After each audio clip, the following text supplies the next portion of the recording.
오늘의 정치권 이슈 짚어보겠습니다. 장성철 공론센터 소장, 복기왕 전 청와대 정무비서관 두 분과 함께합니다. 어서 오십시오. 안녕하세요. 앞서 저희가 속보도 전해드린 것처럼 정진상 정무조정실장 구속영장이 청구됐습니다. 보통 이 수사에서 분수령이라는 표현을 많이 하는데 이재명 대표 턱 밑까지 왔고요. 아마 이번 구속영장 실질 심사 결과에 따라서 그렇죠. 수사 방향이 좀 달라질 것 같습니다. 어떻습니까? 아직 이제 영장을 청구한 거지 법원에서 발부된 건 아니다라고 볼 수가 있고요. 어차피 이 시청자 여러분도 잘 아시겠지만 영장이 이제 발부가 되려면 기본적으로 범죄 혐의가 소명됐느냐, 그리고 증거 인멸 우려가 있느냐, 도주 우려가 있느냐, 이 세 가지를 중점적으로 보는 거 아니겠습니까? 이 사안과 관련해서 검찰에서 구속영장에 어떠한 부분을 적시했는지를 좀 자세하게 살펴봐야 될 것 같고요. 기본적으로 정진상 실장이 받는 혐의는 네 가지예요. 특정 범죄 가중처벌법상 뇌물입니다. 유동규 전 본부장 등으로부터 1억 4천만 원을 수사한 거 아니냐라는 것과 부정처사 후 수뢰, 대장동 개발 이익 428억 원을 배분을 약속받았다. 그런 것. 또한 세 번째는 부패방지법 위반입니다. 위례 신도시 개발 관련해서 내부 정보를 대장동 일당에게 좀 먼저 알려준 거 아니냐, 그런 것이고, 네 번째는 증거인멸 교사입니다. 유동규 전 본부장 휴대전화 산지 하루밖에 안 됐는데 야 빨리빨리 버려, 그래서 폐기했다라고 하지 않습니까? 이러한 네 가지 혐의에 대해서 법원이 얼마나 위중하게 보고 있느냐, 그것을 좀 지켜봐야 될 것 같습니다. 그럼 이 네 가지 중에서 가장 문제가 될 만한 건 뭐라고 보세요? 결국엔 돈 문제겠죠. 뇌물을 받았고 뇌물 받는 것을 약속을 했다. 이것이 예를 들면 대장동 사업과 관련해서 내부 정보를 많이 빼주고 들려주고 아니면 편의를 봐준 것, 그것은 결국에는 돈 받으려고 한 거 아니냐.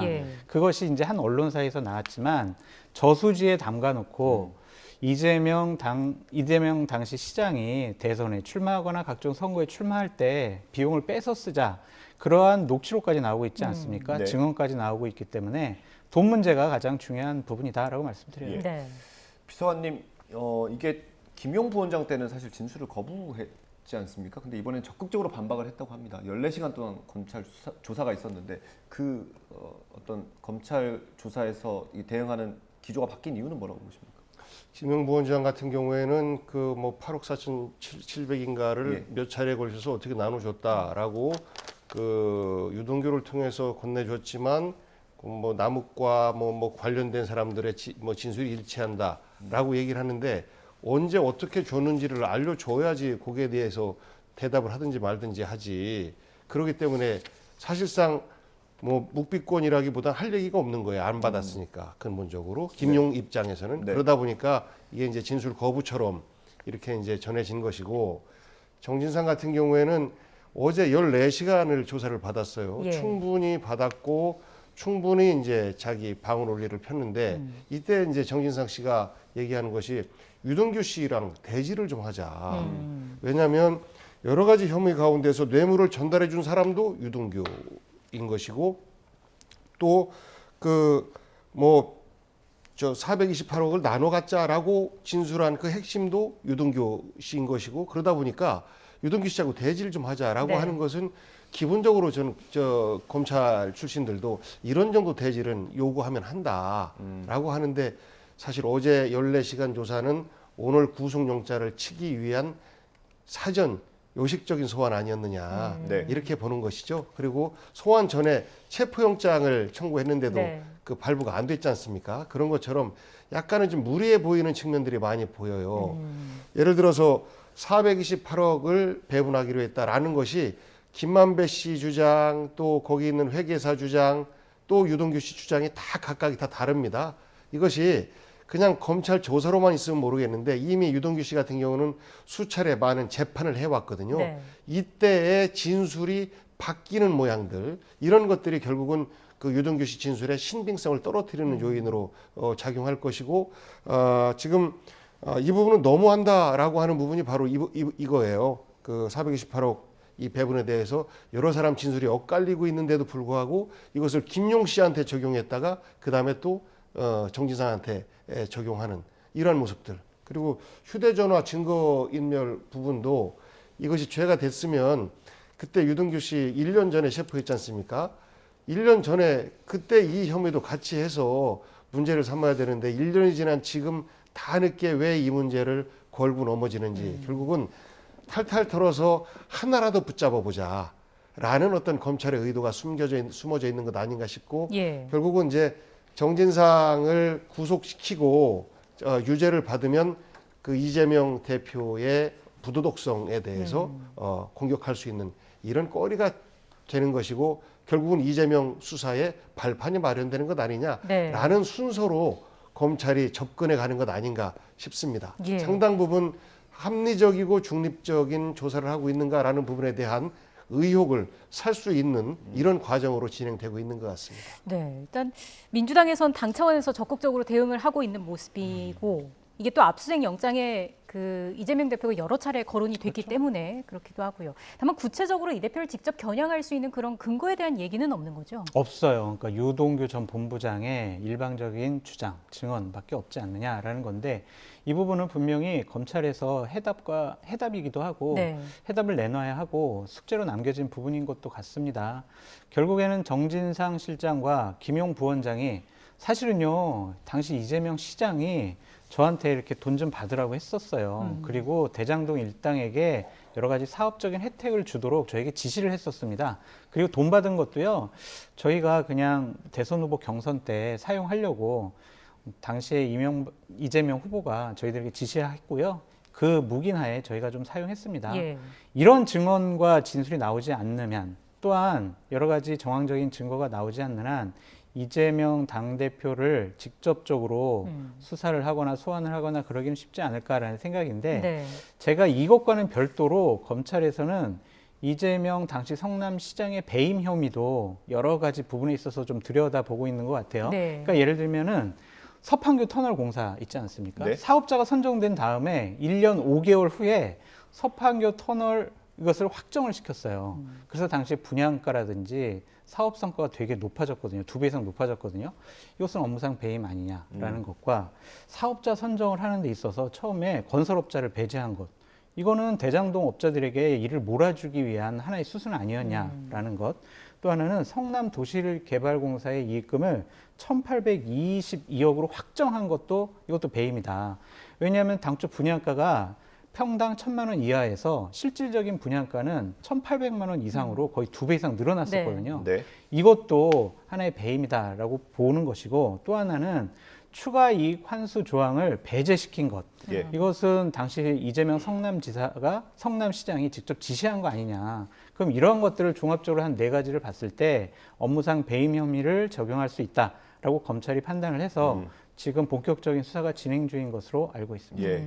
정진상 그런 대장동과 관련해서 이제 여러 가지 의혹을 제기하고 있는데 작년도에는 우리가 아파트가 천정부지로 뛰고 있고 집 문제, 부동산 문제가 국민들의 많은 관심이 어떤 쏠려서 있었던 때 아니겠습니까? 네. 그렇기 때문에 많은 국민들이 이 대장동을 보면서 화가 났었고 그런데 그 현재 그때의 시점에서 봐야지 현재 오늘의 시점에서 보면 안 되는 거예요. 요즘 사극을 보면 완전 옛날하고 다르잖아요. 왜냐하면 요즘 시청자들의 입맛에 맞추기 위해서 그렇게 좀 많이 각색을 하는 것인데 네. 남녀가 같이 밥을 먹어서도 안 되고 이야기해서도 안 되고 말이 안 되는 것이죠. 그런데 그때 그 시대에는 당연했던 거예요. 그런 것처럼 지금부터 아마 아파트 분양 시장은 싸늘하게 얼어붙을 겁니다. 왜냐하면 뭐 경제적으로도 좀 어렵고 그리고 자본 시장이 굉장히 어렵고 그래서 부동산 경기는 하락한다.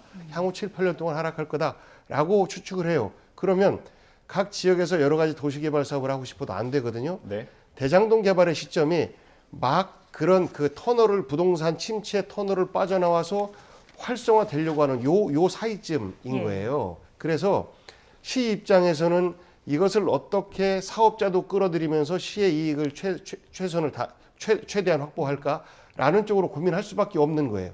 그때 그 2014년 그 시점입니다. 그러면 그때 그 시점에서 이 사건을 행정이 어떻게 풀어나갔느냐라고 봐야지 부동산 경기가 최대한 높았을 때 개발 사업자들의 이익이 최대한 좋아졌을 때를 기준으로 해서 이 부분은 배임이고 잘못된 거다라고 판단하면 안 되는 것이다 라는 말씀을 우선 전제로 좀 드리고 싶어요. 네, 알겠습니다. 저희가 정진상 실장 얘기를 하다가 여기까지 왔네요. 조금 더 여쭤보면 정진상 실장의 구속영장 청구까지는 검찰의 영역이고요. 지금은 이제 법원에서 판단을 하게 되지 않겠습니까? 물론 뭐 최종 판단은 아닙니다만 만약에 구속이 된다면 지금 당의 대응 방향은 그대로 가도 괜찮습니까?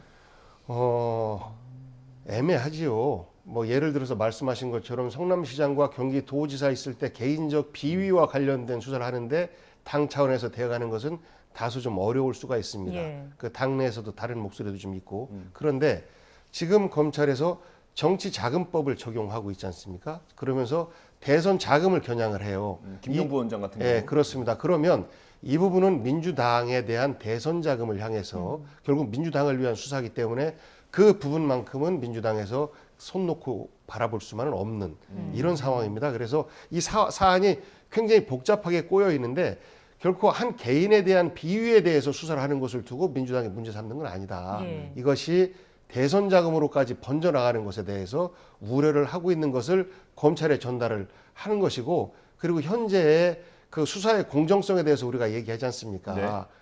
당선된 윤석열 대통령의 그 부인과 그 장모에 대한 여러 가지 혐의가 있는데 이 부분은 사실 물방망이 수사예요. 그냥 무혐의 처분해주고 그러고 있습니다. 이런 부분에 대해서도 민주당 입장에서는 계속해서 환기시켜서 국민들에게 최소한 수사를 하려면 승자든 패자든 공정하게 이렇게 수사를 해 주십시오라는 호소는 계속해서 할 수밖에 없을 것 같습니다. 예, 여기에 대한 장 소장님 의견 듣겠습니다. 그 대선 자금 수사라고 말씀을 하시는데 그 대선 자금을 누구한테 받았습니까? 대장동 일당으로부터 김용 부원장이 받았고 김용 부원장이 받아서 이재명 당시에 대선 예비 후보가 사용했다라는 그런 부분이잖아요.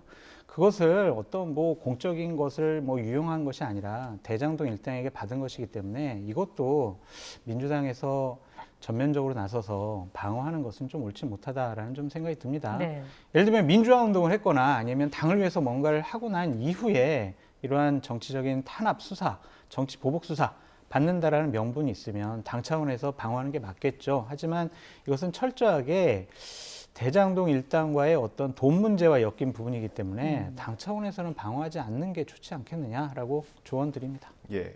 그 당에서 어려운 측면이 있어요. 그러니까 이 부분에 대해서 국민적 의혹이 있기 때문에 의혹을 해소해야 합니다. 그렇기 때문에 특검까지도 민주당에서 자청을 했던 것이고 그런데 지금 현재 이 수사 방향을 보면요. 50억 클럽 맨 처음에는 곽상도 전 의원을 비롯해서 이만큼 부풀어 올랐다가 지금 쏙 들어갔어요. 어디가 있어요? 그러니까 수사 방향이 오로지 이재명 잡기로만 향하고 있다라는 것이 지금 검찰의 수사 방향을 보면 누구나 다 알 수 있는 것이라 예. 이런 부분에 대한 우려를 하고 있는 겁니다. 네. 예. 그리고 당에서 수사 검사들을 고발하지 않았습니까? 네. 그런 대응은 어떻습니까? 공수처에 이제 고발을 했는데 현재 이제 수사 검사들이 결국은 그 특검의 주요 핵심들이 박영수 특검 결국은 또 요 가장 가까운 윤석열 대통령과 네. 그 특수통 라인 네. 요 세 분들이 모두가 자유롭지 못하다. 예. 그래서 이분들이 검찰로서의 중립적이고 객관적인 수사를 못 하고 있다, 안 하고 있다, 의도적으로 50억 수사를 해태하고 있다. 이런 것들에 대해서 공수처에서 들여다봐달라라는 요구인 것이고 저는 이것이 수사를 못하게 한다라고 받아들이지 말고 본인들이 떳떳하면 됩니다. 본인들이 객관적이고 국민적 의혹을 해소하는 이런 입장에서 수사를 한다라고 하면 걱정 안 해도 되지 않나 싶습니다. 네, 알겠습니다. 이 주제는 여기서 이제 마무리를 하고요. 윤석열 대통령의 순방 이야기를 좀 해보겠습니다. 오늘 새벽에 귀국을 했습니다. 종합적으로 두 분의 평가를 간략하게 먼저 들어볼까요? 이번에 뭐 동아시아 그리고 이제 G20 이 순방의 성과는 한마디로 말씀드리면 저희는 미국 편 들겠습니다. 미국과의 동맹 강화하겠습니다. 한미일 동맹 강화하겠습니다.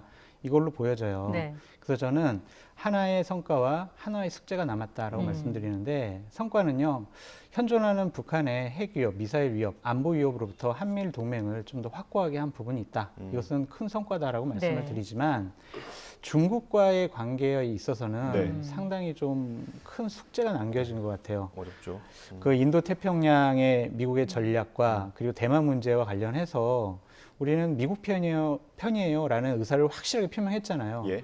근데 미국과 중국과의 정상회담에서 시진핑은 자, 대만 문제는 우리 레드라인이야. 예. 건너오지 마. 이랬거든요. 네. 이 부분에 있어서 그럼 우리가 어떻게 외교적으로 제대로 풀어나갈 것이냐. 그 큰 숙제가 남아있다라고 말씀드려요. 예.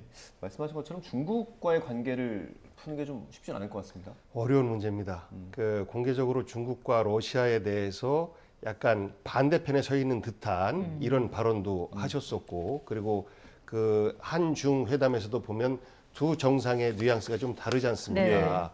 예를 들어서 지금 대한민국의 치포 해가지고 반도체 공급망에 미국 중심으로 공급망을 짜고자 하는 것에 참여하는 것에 대해서 견제 발언도 그 앞에서 할 정도로 굉장히 중국은 우려를 하고 있는 것이고, 한중은 여러 가지 공동체적 요소가 많다라고 하면서 너무 그렇게 딴 데로 가지 말아라라는 것에 대한 입장을 표현한 거예요. 네. 정상 간에 저 정도 표현하는 것은 굉장히 많이 나간 거거든요. 그런데 여기다 대고 윤석열 대통령이 북한 핵 문제 푸는데 중국에서 좀 나서달라라고 하는 것은 그야말로 뜬금없는 소리로 중국에서는 들을 수밖에 없는 것이죠. 당신은 그 미국과 손잡고 우리 저 중국 턱 밑에다가 창을 겨누는 역할을 같이 하면서 중국 문제에 대해서 우리가 뭐라고 나서달라고 얘기하는 것은 좀 너무한 거 아니냐라는 어떤 인식이 깔려 있어 보여요. 그래서 우리 대한민국이 작은 나라이면서 전 세계 속에서 제대로 잘 살아남으려면 외교가 생명입니다. 네. 이것은 어느 한쪽 편에 서서 어느 한쪽에 기대서 가는 것이 아니고 양쪽의 힘을 잘 이용해 가면서 그 가운데서 생존의 틈바구니를 잘 찾아가야 되는데 지금 대한민국은 중국과의 또 러시아의 관계에서 보면 굉장히 좀 위기라 우리 정부가 어느 한쪽에 대한 지지자 이 사람들만 보지 말고 네. 우리 미래를 보고 정말 지혜로운 외교의 길을 찾아 나갔으면 좋겠습니다. 예. 그러니까 중국과의 문제에 대해서 상당히 우려스럽게 본 거는 뭐냐면은 25분간의 환담이라고 하지만 뭐 통역 빼고 양측 뭐 정상들이 얘기한 거 빼면은 대통령이 말씀하신 것은 대략 6, 7분밖에 안 된다. 네. 과연 6, 7분 동안 무엇을 얘기했을까 그런 걱정도 있고요. 예. 특히 이제 북한의 핵과 미사일 문제와 관련해서 중국의 적극적인 건설적인 역할을 기대한다라고 네. 대통령은 얘기했다고 하는데 네. 그 부분에 대해서 중국에서는 브리핑 자료에서 빼버렸어요. 네. 북한 핵 문제와 관련해서. 그러니까 이 부분에 대한 전략적인 모호적인 태도에 대해서 우리가 어떻게 뚫고 나갈 수가 있을까. 어쨌든 중국을 지렛대 삼아서 북한 핵 문제를 해결해야 하는데 중국은 우리 편을 들 생각이 없는 거 아니냐. 그러한 의도를 보여준 것 같아서 상당히 좀 걱정스럽습니다. 지금 뭐 그래픽에도 나갑니다만 담대한 구상에 북한이 호응한다면 이란 네. 전제 조건이 붙은 거잖아요. 그렇죠. 이제 저것도 이제 상당히 문제라고 좀 보여지고 또 하나는 시진핑 주석이 쓴 용어가 상당히 좀 우리가 걱정해야 될 부분인 것 같아요. 뭐라고 했냐면 전략적 소통과 정치적 신뢰를 증진해야 한다라는 얘기를 했거든요. 예. 이게 무슨 말이냐면요. 한미 동맹이 중국을 겨냥해서는 안 된다라는 얘기고 이 단어를 사드 국면에서 그 당시에 우리 한국을 향해서 했던 말 똑같은 말을 지금 썼어요. 네. 아. 그렇다면 당신들 정말 미국 편 들 거야? 그럼 우리가 또 정치 보복할 수 있어? 경제적인 보복할 수 있어? 그러한 사인을 준 것이 아니냐. 이런 외교적인 숙제를 어떻게 풀어나갈 것이냐. 이거 현명한 대처가 필요해 보입니다. 네, 이번 순방을 통해서 뭐 성과도 있었고 과제도 좀 안게 된 것 같습니다. 논란도 좀 있었는데 김건희 여사가 좀 적극적인 행보를 했습니다. 근데 이제 국내에서 김건희 여사 행보에 대해서 좀 논란이 됐습니다. 여야 의원들 인터뷰를 저희가 영상으로 준비했습니다. 들어보겠습니다. 김건희 여사께서 어떻게 이해하고 계신지 만약 불쾌감을 느끼셨다면 예? 저도 유감 표명을 고려할 수는 있으나 당사자의 의사도 없이 제3자들이 자꾸 이렇게 뭐 본인들이 불쾌했다고 주장하고 있는 거잖아요. 이 단어 자체가 충분히 사전적 또 여러 학술적 용어이기 때문에 그리고 김건희 여사에 대한 비판이 만약 제소 요건이었다면 거기에 대해서는 절대 사과할 의사가 없습니다. 윤리를 가려면 적어도 인간이어야 되는데 인간이 아닌 동물을 윤리에 제소하느냐 생각이 들어요. 인간이기를 포기한 거죠. 이게 제정신입니까 지금. 민주당 요즘 하는 걸 보면 민주당은 그 인간이기를 포기한 사람이 너무 많아서 동물 농장 같다 그런 생각이 들고요. 앞으로 민주당 국회의원 공천 신청 서류에 정신 감정서 좀 첨부시켜야 될 것 같다는 생각이 듭니다. 일단 비서관님, 뭐 동물농장 같다고 하는데 어떻습니까?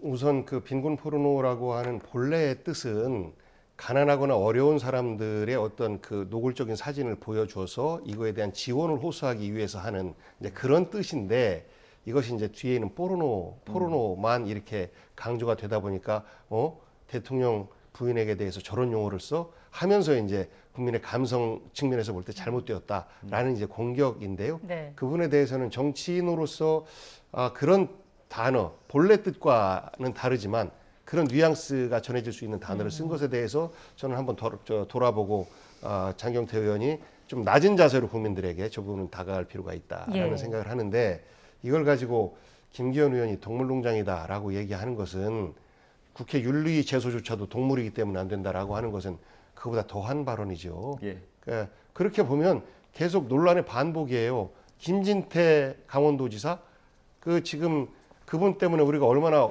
큰 경제적 고초를 겪고 있습니까? 그분이 5.18에 대해서 어떻게 폄하했어요? 북한군의 개입이다라고 했던 사람을 강원도지사로 공천했습니다. 그럼 역사를 부정하는 세력들이에요. 동물보다도 더 못한 사람들인 거죠. 예. 그리고 지금 뭐 예를 들어서 청와대 가 있는 몇몇 사람 그리고 또 김문수 경산호 위원장 이런 사람들 사고가 어떻습니까? 문재인 대통령에게 총살감이라고 노골적으로 얘기했던 사람을 우리 사회 대타협의 수장으로 세워놓고 있는 이런 것에 대해서 한번 돌아보면 저런 표현을 못 쓸 것 같아요. 저는 김기현 의원이 정치 선배면 그런 표현을 쓰는 것 자체가 우리 정치를 격을 떨어뜨리는 겁니다. 네. 유감스럽습니다. 라고 하면 그것에 대해서 국민들도 동의하고 또 장경태 의원도 그러면 저의 그 표현에 대해서 반성합니다라고 할 텐데 이거 공격만이잖아요. 저분도 결국은 다음번 그 당대표 선거에서 이기려고 지지자 결집만 위해서 독한 소리만 골라 하는 거예요. 저는 둘 다 옳지 못한 모습으로 보입니다. 예. 어쨌든 논란이 좀 커지는 모습인데 국민의힘 내부에서는 민주당의 이런 행동이 대선 불복에서 비롯된 심리라고 보는 시각도 있는 것 같더라고요. 김재원 의원이 얘기한 걸 갖고 언급할 필요는 없을 것 같고요. 근데 기본적으로 이게 진영 정치, 지지자에게 환호받기 위한 정치의 하나의 불행한 하나의 모습이다라고 볼 수밖에 없어요. 예. 예. 장경태 의원 비판하지 않을 수가 없습니다. 단어가 주는 자극적이고 감성적인 부분이 있잖아요. 네. 그런 부분을 사용한다는 것 자체가 선전선동을 위한 것이 아니냐. 지지층에는 상당히 환호를 받을 겁니다. 야, 속 시원하다, 잘 얘기했다. 그렇게 하지만 다수의 국민들이 어떻게 생각을 하겠느냐라는 것에 대해서 본인이 좀 반성을 했으면 좋겠다라고 말씀을 드리고요. 예. 또 뭐 여러 가지로 김기현 의원도 뭐 좀 자극적인 단어를 사용을 해서 얘기를 하셨는데 이게 대화와 타협 이러한 것들이 사라진 여야 관계를 극명하게 보여주는 것이 아니냐라는 생각이 드는데 일단은 장경태 의원이 이 부분에 대해서는 명확하게 조건 달지 말고 사과했으면 좋겠습니다. 예를 들면 장경태 최고가 빈곤 포르노가 뭐 학술적인 용어고 그렇기 때문에 전혀 문제가 되지 않는다라고 얘기를 하지만 그럼 장경태 의원은 선정선동의 포르노 그런 정치를 하는 거냐라고 공격받아봐요. 가만히 있겠냐고요. 네. 그러니까 이거는 역지사지해서 서로 좀 한 발씩 물러나라. 네. 안 그래도 국민들 많이 힘들어하시는데 이런 것들 때문에 더 화가 나실 것 같아요. 네. 걱정스럽습니다. 알겠습니다. 저희가 마지막 주제 짧게 좀 다뤄보겠습니다. 이태원 참사 희생자들의 명단이 한 언론을 통해서 공개가 되면서 좀 논란이 많이 되고 있습니다. 지금 이거를 정치권에서도 좀 공방을 주고받고 있는데 민주당 배후설까지 나오고 있습니다. 제가 좀 궁금한 건 민주당에서 자꾸 조건부로 유족의 동의가 있으면 공개하자라고 계속 언급을 하는 것 자체가 논란을 좀 키우는 거 아닌지 싶거든요. 좀 늦었죠, 대응 자체가. 제가 충남에 있는 어느 학부모 그 참사를 당한 그 청년의 어머님 이야기를 들었는데 많이 화가 나셨어요. 어디에 우리 아이가 누워 있는지를 몰라서 병원을 그 가족들과 조를 짜서 돌았다. 거기에서 이름이 안 밝혀진 그 시신을 봐야 되지 않았겠습니까? 그러면서 간신히 찾은 거예요. 다른 때 같았으면 언론에서 몇 살 누구 어디 어느 병원으로 옮겨졌다 이런 것들이 계속 실시간으로 나와줬는데 이런 것들이 왜 그렇게 됐는지 잘 모르겠습니다. 그러니까 그래서 너무 힘들었다. 그리고 지금 명단을 공개하자 말자 이런 논란 자체가 우리 아이가 잘못해서 사고당한 건가? 우리 아이가 죄인인가? 이런 생각을 갖게 하는 거예요. 아산에 있는 우리 지역에 있는 그 아이의 엄마가 내 아이 거기 못 가게 했어야 되는데 죄송합니다. 그러는 거예요. 그러니까 개인이 죄를 지은 것처럼 이런 분위기가 형성이 되는데 지금 보면 그동안에 미국에서 총기 사건이나 나오면 바로 사진과 그 이름, 인적사항까지 다 뜨면서 세계적인 추모 공간이 만들어지기도 하고 해당 지역에서 그렇게 또 추모를 해요. 네. 지금은 제대로 된 추모가 안 된 겁니다. 갑자기 국가 추모기간 선포한 것까지는 아주 잘했는데 여기에 대해서 그분들에 대해서 기본적으로 추모기간 끝날 때는 함께 합동 위령제라든지 합동 추모제라든지 이런 것들도 영정과 위패를 모셔놓고 마무리를 잘했다면 지금 이런 논란이 안 일어날 텐데 그런 것 없이 기간만 끝나고 슬그머니 끝나고 이분들은 개인들의 일처럼 되어버리고 이 사건을 수습하는 과정을 보면 말단 공무원들한테만 책임을 씌우는 듯한 이런 모습이고 그래서 이런 것들 전체가 이채원 참사를 풀어나가지 제대로 풀지 못하는 이 정부의 어떤 능력 이런 것에 저는 포커스가 맞춰져야 된다라고 보는 것이고요. 이 명단을 공개한 그 언론 이 부분은 정무적으로 볼 때 정치적으로 볼 때 또 국민 정서적으로 볼 때 잘못했어요. 어쨌든지 간에 명단 공개 여부가 정치적 논란이 되고 국민적 논란이 된다라고 하면 하지 말았어야죠. 네. 아무리 본인들의 생각이 옳다 하더라도 너무 무리한 선택을 한 것이고 결국은 이런 참사에 대한 추모와 또 대책을 어떻게 마련할 것인지 국정조사를 해야 되느냐 말아야 되느냐 이런 논쟁을 가야 되는데 이게 명단 공개를 한 게 잘했느냐 못했느냐로 엉뚱한 방향으로 지금 그 초점이 옮겨지고 있는 거 아니겠습니까? 예. 그래서 저분들이 저런 선택을 한 것 또한 저는 비판받아 마땅하다라고 생각합니다. 장 소장님 의견 듣고 마무리하겠습니다. 기본적으로 명단 공개 부분과 관련해서는요, 정치권이 그냥 언급조차 하지 말았으면 좋겠어요. 그냥 유족들이 동의하면 공개하자 이런 얘기조차도 안 했으면 좋겠고 유족들이 본인들의 자발적인 뜻과 의지에 따라서 공개해 주세요라고 하면 공개하는 거고 공개 원치 않아요. 그러면 공개 안 하면 됩니다. 이건 간단히 봐야 될 문제인 것 같고요. 저는 일단은 더 탐사 그리고 시민 언론이라고 하는 민들레라는 쪽에서 저 명단을 어떻게 입수했을까 네. 그 부분은 좀 파악을 해봐야 될 것 같아요. 갖고 있는 거는 경찰일 거란 말이에요. 그러면 경찰이 그 민들레라는 언론에게 줬느냐? 그럼 불법이죠. 아니면은 경찰이나 국무조정실에 민주당 의원실에서 자 희생자 명단을 우리에게 제출해라 자료 요구를 하면 줄 수밖에 없을 거예요. 예. 저 명단만. 그럼 그 명단을 민주당 의원실에서 저 인터넷 언론사에게 줬느냐 이런 것도 좀 다 파악이 됐으면 좋겠어요. 예. 왜냐하면 만약에 공무원이 경찰에 있는 공무원이 직접 언론단체에 줬다면 이건 불법이고요. 그리고 민주당 의원실에서 줬다면 이 명단을 갖고 또 정치적으로 이용을 하겠다라는 민주당의 의도가 있는 것이기 때문에 이 부분부터 좀 밝혀졌으면 좋겠다라고 말씀드립니다. 누가 어떻게 넘겼는지 이걸 좀 따져볼 네. 필요가 있어 보이고 어쨌든 정치가 들어서면 안 되는 문제다 이런 지적도 많이 나오고 있습니다. 아닙니다. 정치가 들어가야 됩니다. 정치가 들어갈 때 이태원 참사와 같은 이런 비극이 반복되지 않습니다. 다만 이 정치가 잘못 개입되고 있는 것이죠. 잘못 개입되고 있는 겁니다. 그러니까 지금 현재 이제 민주당에서 이거를 여론을 만들어서 공개하려는 것 말고 정부가 직접 얘기를 해서 유족들의 의견을 뜻을 묻고 이래서 정리가 된 다음에 공개하기로 했다 이러면 괜찮은데 이게 약간 여론을 만드는 것 같은 움직임이 좀 그러니까 그 부분에 대해서는 저도 아까 비판적 입장을 분명히 말씀드렸고요. 다만 그 전에 이 희생당한 이분들에 대한 국가와 사회적 추모를 위해서 과연 이 정부가 얼마나 했느냐라는 것에 대한 근본적인 반문을 해봐야 되는 겁니다. 안 했어요. 안 했기 때문에 이번 참사는 왜 이렇게 접근하지? 라고 하는 겁니다. 이 부분에 대해서 할 말 있으면 해보시라고 저는 묻고 싶어요. 정부 관계자들에게. 그리고 나서 이것을 국가 차원에서 배상을 해준다, 예. 보상을 해준다 이런 말을 하는 것 저는 오히려 저는 유족들을 더 가슴 아프게 하는 건 아닌가 싶습니다. 짧게 말씀드리면 이 명단 공개와 관련해서는 정치가 개입되면 안 돼요. 근데 정치가 개입돼야 될 부분은 뭐냐면 경찰에서 특수본에서 제대로 사건의 규명을 제대로 못했을 때 왜 규명을 못했을까? 예. 국조를 통해서라도 개입을 해야 되고요. 그다음에 이러한 일이 다시는 반복되지 않도록 제도적인 개선, 정책적인 개선에는 정치가 개입해야 되지만 명단 공개에는 제발 좀 정치권은 빠졌으면 좋겠다라고 말씀드립니다. 알겠습니다. 여기서 마무리하겠습니다. 지금까지 장성철 공론센터 소장 그리고 복귀왕 전 청와대 정무비서관과 함께했습니다. 고맙습니다. 감사합니다.